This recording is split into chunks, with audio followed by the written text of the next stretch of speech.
Hello viewers, প্রদীপ ভট্টাচার্য মার্কিন যুক্তরাষ্ট্রের New York থেকে সকলকে সুস্বাগতম। আজ এ পর্বে পৃথিবীতে 4200 ধর্মের ভিতরে যে প্রচণ্ড বিরোধ চলে, একটি সুন্দর গল্পের মাধ্যমে তা উপস্থাপন করতে চেষ্টা করব।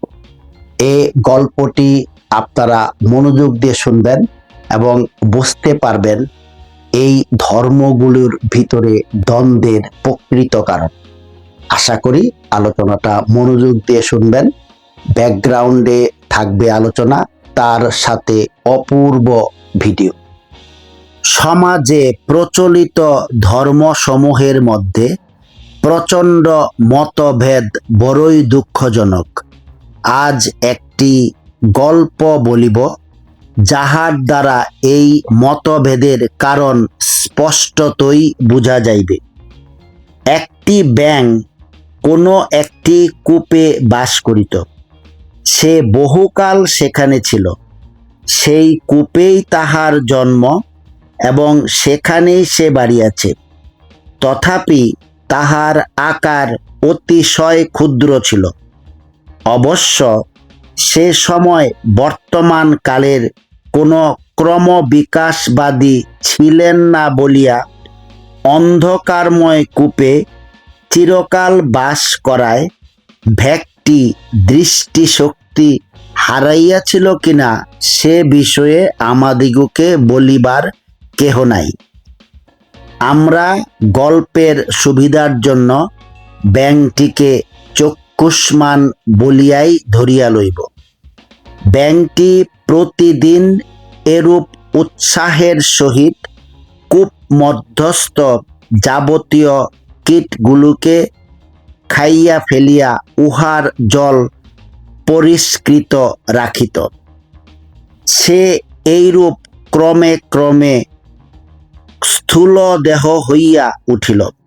একদিন ঘটনাক্রমে সমুদ্র তীরবাসী কোনো একটি ব্যাঙ আসিয়া সেই কূপে পতিত হইল।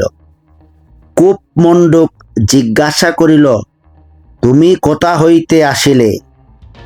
সে উত্তর করিল, আমি সমুদ্র হইতে আসিয়াছি। সমুদ্র? সে কত বড়? তাহা কি আমাদের কূপের মতো বড়? এই বলিয়া কূপমণ্ডুক কূপের এক প্রান্ত হইতে আর এক প্রান্তে লাফাইয়া পড়িল। তাহাতে সাগরবাসী ব্যাঙটি কহিল, ওহে ভাই, তুমি এই ক্ষুদ্র কূপের সহিত সমুদ্রের কিরূপে তুলনা করিতেছ?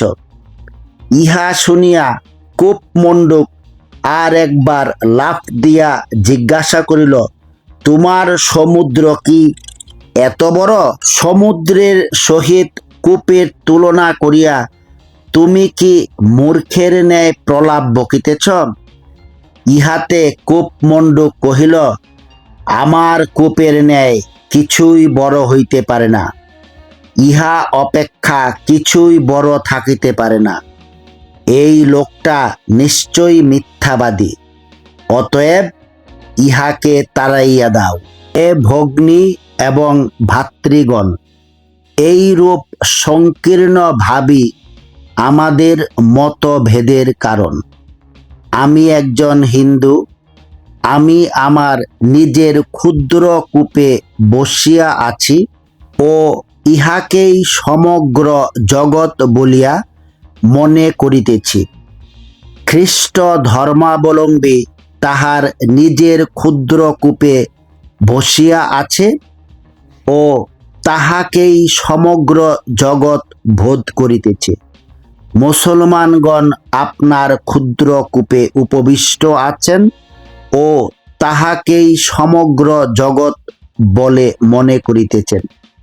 ডিয়ার ভিউয়ার্স, আমরা এই ক্ষুদ্র জগৎগুলির অবরোধ ভাঙার জন্য বিশেষ যত্নশীল হতে পারি।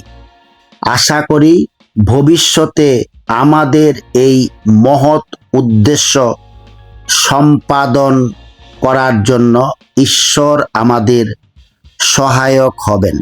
ধর্মীয় মতভেদই বর্তমান পৃথিবীর মৌলিক সমস্যা। প্রাতিষ্ঠানিক ঈশ্বরগণ এই সমস্যা সমাধান করিবেন না, করিতে হইবে আপনাকে এবং আমাকে। আসুন আমরা পরস্পরের ধর্মমতের নিন্দাবাদ হইতে বিরত হইয়া একটি প্রাণবন্ত পৃথিবী গঠন করি। আজ এই পর্যন্তই। পরবর্তীতে অন্য কোনো টপিক নিয়ে আপনাদের সামনে আবার হাজির হব। সকলে ভালো থাকুন। আপনাদের মূল্যবান মতামতের অপেক্ষায় থাকব। প্রদীপ ভট্টাচার্য, মার্কিন যুক্তরাষ্ট্র, নিউ ইয়র্ক।